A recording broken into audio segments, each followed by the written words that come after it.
네, 안녕하세요. 이번 시간에는 법원과 헌법재판소 첫 번째, 법원에 대해서 알아보도록 하겠습니다. 네, 우리나라에서 재판은 최대 3번까지 받을 수 있죠. 3심까지 받을 수 있는데요. 선생님이 이 3심에서 좀 그 피고인에 대한 형량이 뒤바뀌었던 사례를 얘기를 할 건데요. 피고인에 대한 유무죄가 뒤바뀌었던 사례입니다. 지금 여기 낙지가 있고 죽은 피해자가 있는데요. 일명 낙지 살인 사건이라고 불리는 사건입니다.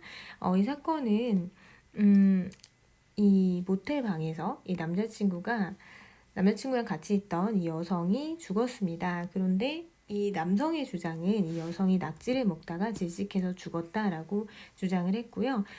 근데 이 사건을 수사한 검찰에서는, 검사는 이 남자친구가 수건으로 여성을 질식시켰다고 이야기를 했습니다. 수건으로 여성을 질식시킨 거는 이건 살인을 한 거죠. 그런데 그 이유, 범행의 동기로는 당시에 이제 이 여자친구 앞으로 들어있었던 막대한 이제 보험금 때문이었어요. 그래서 사망보험금이 이 남자친구가 결국 이제 받았는데 이런 보험금을 노리고 살인을 하고 낙지를 먹은 것처럼 위장을 했다라고 주장을 했습니다. 그래서 1심에서는 이 남성이 당연히 법정에서 피고인으로 섰겠죠. 피고인이 남성이 무기징역이 나왔는데요. 그 피해자가 평소에 치아 우식증이 있어서 낙지를 먹기가 되게 힘든 상태였대요. 그래서 수건으로 질식시키고 이렇게 낙지로 위장을 했다라고 해서 살인의 증거로 판단을 했습니다. 그런데 2심으로 갔어요. 여러분 1심에서 2심으로 가는 것을 항소라고 하거든요. 이 피고인이 항소해서 2심이 열렸는데요. 2심에서는 이 살인 혐의에 대해서 무죄로 판단을 했습니다. 왜냐하면 피해자의 몸에 흔적이 있었다는 점이 증명되지 않았고 만약에 수건으로 질식을 시켰다면 분명히 그 흔적이 남아있을 거예요. 몸부림치거나 이러면서 흔적이 남아있었어야 되는데 그런 게 없었고 또 피고인의 진술 외에는 사망의 원인을 밝힐 직접적인 증거가 없다라고 해서 무죄가 나왔습니다. 이번에는 검찰에서 상고를 해서 3심 대법원에 갔는데요. 대법원에서 무죄가 확정되었습니다.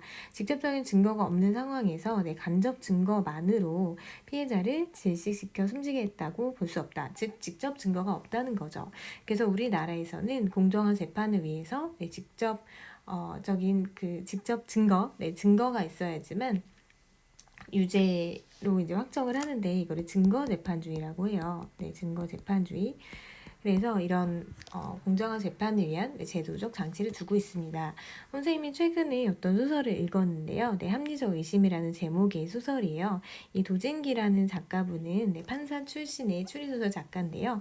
이 낙지살인 사건을 젤리로 바꾸고 피해자와 그 가해자를 남성과 그 성을 좀 바꿔서 여성이 남자친구를 살해한 그런 내용으로 썼는데 모티브는 이 낙지살인 사건입니다. 그래서 여러분도 혹시 관심이 있다면 한 번쯤 읽어보시면 그 판사 입장에서 왜 이게 유죄고 또 왜 무죄가 될 수 있는지를 좀 알아볼 수 있습니다. 이번 시간은 사법의 의미는 무엇인지 그리고 법원의 조직과 기능은 어떤 것이 있는지 배워볼 건데요. 일단 여기 보시면 우리 법원의 조직이 나와 있어요. 가장 최고 법원인 대법원이 여기 이렇게 있고요. 그리고 고등법원이 있습니다. 고등법원 이렇게 보이시죠? 고등법원은 모든 지역에 다 있는 건 아니고 특정 지역에 있고요. 또 이제 특허법원, 특허 분쟁을 담당하는 특허법원이 따로 있습니다. 그 밑에는 지방법원들이 있어요. 이런 식으로 해서 우리가 있는 강원도를 찾아오면 이 서울고등법원 밑에 춘천지방법원 보이시죠? 춘천에 이렇게 지방법원이 있습니다. 그러면 사법의 의미부터 알아볼게요. 먼저 사법의 의미입니다. 우리 사법이라고 하면 이거는 법을 적용하는 것을 말했죠. 법을 적용하는 것이 사법입니다. 그래서 법을 적용해서 이것을 바탕으로 판단을 내리는 거죠. 즉 재판을 하는 것이 사법입니다. 사법에서 중요한 건요. 사법부의 독립이에요. 사법부는 반드시 독립이 되어 있어야 되는데 이 내용은 헌법에 나와 있습니다. 헌법에서는 이 사법부의 독립을 중요하게 생각을 하는데 이 사법부의 독립은 일단 외부의 간섭을 받지 않는다는 내용이 있고요. 재판을 할 때 외부의 간섭을 받지 않는다. 예전에는 우리가 독재 정권 시절에는 뭐 대통령이 얘를 사형을 시켜라 뭐 이런 식으로 지시를 하고 막 그랬어요. 그래서 이렇게 외부의 간섭이 있으면 공정한 재판이 당연히 되지 않겠죠. 그래서 우리 헌법에는 이 판사들이 재판을 할 때는 헌법이나 법률 그리고 이 재판관의 양심에 따라 판사의 양심에 따라 재판을 하도록 되어 있습니다. 이런 것은 다 사법부의 독립과 관련이 되어 있는 내용인데요. 왜냐하면 공정한 재판을 받지 못하면 억울한 피해자가 나올 수가 있어요. 그래서 사법부의 독립은 공정한 재판을 위한 제도이고 결국 이것을 통해서 국민의 기본권을 보장하고 있습니다. 그러면 헌법 조항으로 사법권의 독립과 관련된 내용을 살펴보도록 하겠습니다. 우리 헌법 101조 1항에는 사법권은 법관으로 구성된 법원에 속한다라고 명시가 되어 있습니다. 즉 이거는 법원의 독립을 이야기하는 거죠. 그리고 3항에 보면은 법관의 자격은 법률로 정한다라고 해서 그 판사들의 자격을 이야기하고 있는데요. 이거는 법관의 독립이라고 볼 수 있습니다. 그리고 103조에서 아까 선생님이 언급했던 법관은 헌법과 법률 그리고 양심에 따라 독립하여 심판한다고 나와 있습니다. 그래서 우리 나라에서는 이 법원의 독립 그리고 법관의 독립을 보장하고 있습니다. 그래서 좀 관련해서 보면은 이 판사들을 주인공으로 한 드라마가 예전에 있었어요. 이 드라마에서 보면은 이 판사들이 어떻게 평소에 직업 생활을 하는지가 나와 있는데요. 굉장히 많은 이런 서류를 보아야 한다고 하더라고요. 재판을 하기 위해서는. 그래서 판사들이 우리가 이렇게 막 법정에서 봤을 때는 되게 이렇게 판결을 내리고 이런 모습만 보는데 그 뒤에서는 사실 준비를 굉장히 많이 해야 된다고 하는데 선생님이 예전에 춘천지방법원으로 학생들을 데리고 견학한 적이 있었는데요. 그 판사실을 구경을 했어요. 판사실에 갔는데 이렇게 서류가 산더미처럼 쌓여 있는 거예요. 그래서 그 모습을 보고 한 학생이 원래 판사가 되고 싶었는데 자기는 이런 서류를 볼 자신이 없다면서 판사가 되는 거를 결국 포기를 했습니다. 그래서 판사가 되려면 사실 방대한 이런 서류를 보아야 하고 되게 또 늦게까지 일하신다고 하더라고요. 필요한 경우는 주말도 나와서 일하신다고 합니다. 그럼 다음으로 법원의 조직과 기능에 대해서 알아보도록 하겠습니다. 일단 법원의 조직을 좀 살펴보면요. 우리나라 신급제도를 중심으로 보겠습니다. 신급제도는 급이 다른 법원에서 재판을 받을 수 있게 하는 제도인데요. 우리나라는 3심제입니다. 3번까지 재판을 받을 수 있습니다.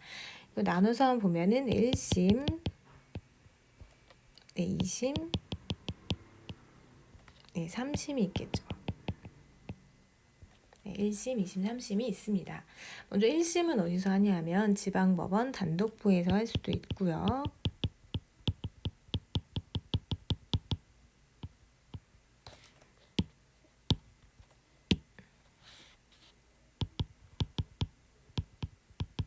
아니면 지방법원의 합의부에서 담당할 수도 있습니다.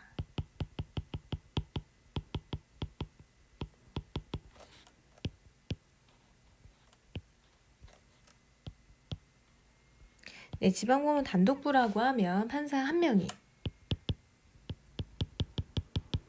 담당을 하는 거고요. 지방법원 합의부는 판사가 3명이 담당을 하는 것입니다. 어떤 사건은 단독부에서 하고 어떤 사건은 합의부에서 하는데요. 조금 가벼운 사건은 단독부, 좀 무거운 사건은 보통 합의부에서 담당을 합니다. 근데 1심 판결이 마음에 안 들면 2심을 신청할 수 있는데요. 우리가 이것을 항소라고 부릅니다. 그래서 항소한다라고 해서 2심을 항소심이라고 부르는데요.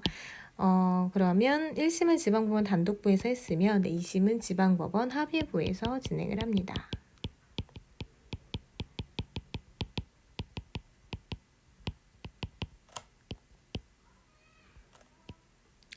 네, 그리고 만약에 1심을 지방법원 합의부에서 한 경우에는 네, 항소에서 2심으로 갈 경우 2심은 고등법원에서 담당을 합니다.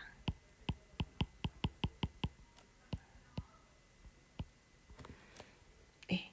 그리고 2심도 마음에 들지 않을 때는 이제 3심을 신청하게 되는데요. 이것을 상고라고 부릅니다.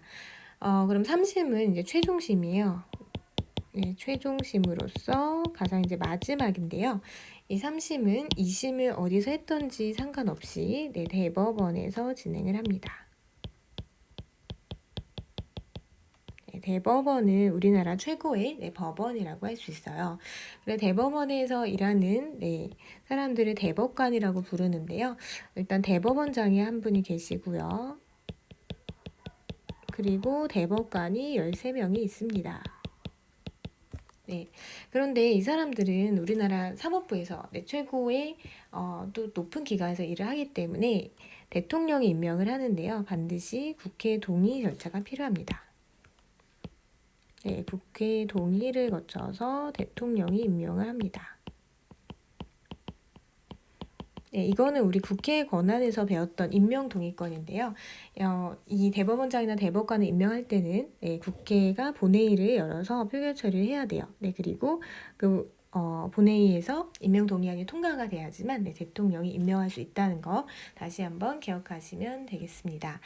그럼 재판의 종류에는 크게 민사재판이랑 형사재판이 있는데요. 뭐 다 아실 것 같지만 다시 한번 정리를 해보면 네, 민사재판,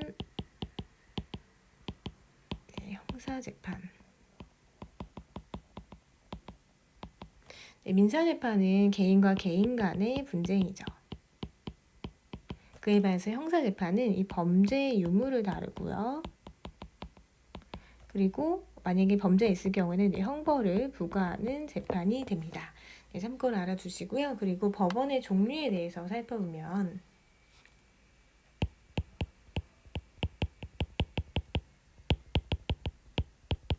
네, 뭐 일단 이 일반적인 법원에 특허 법원이 있습니다. 네, 특허 법원은 특허와 관련된 소송을 다루는 법원이에요. 네, 그 다음에 가정법원이 있는데요. 네, 가정법원은 가사사건. 우리가 가사사건이라고 하면 뭐 이혼이나 상속 등등등을 이야기하고요. 또 소년보호사건이라고 해서 소년범들이 범죄를 저지른 경우 가정법원에서 재판을 담당을 하고, 그리고 행정법원에서는 국가의 잘못된 행정작용으로 인해서 소송이 있을 때 그 소송을 담당을 합니다.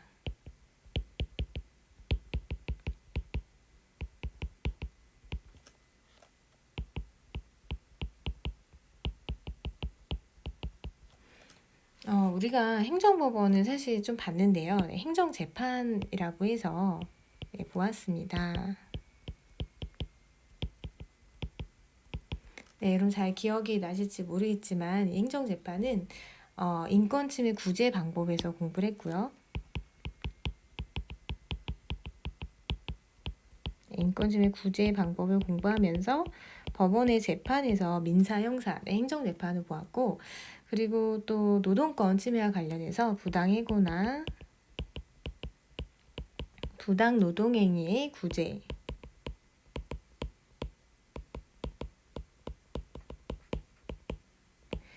절차로서 노동위원회의 결정이 마음에 들지 않을 때 우리가 행정재판을 해야 된다라고 해서 이미 한번 살펴보았습니다.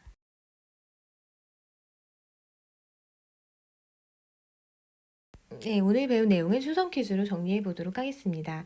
1번 법을 구체적인 사건에 적용하여 판단하는 국가의 작용을 사법이라고 하고요. 법원이 그 역할을 담당을 합니다. 2번 헌법에서는 공정한 재판을 위해 사법권의 독립을 보장하고 있습니다.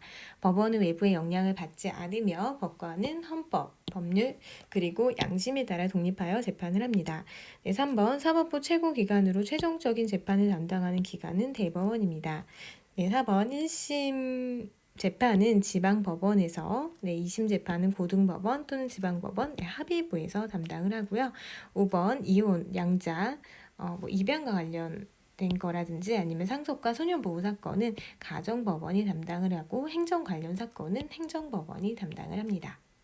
오늘은 사법의 의미와 그 사법권의 독립 그리고 법원의 조직과 종류에 대해서 알아보았습니다. 다음 시간에는 헌법재판소에 대해서 공부하도록 하겠습니다. 수고하셨습니다.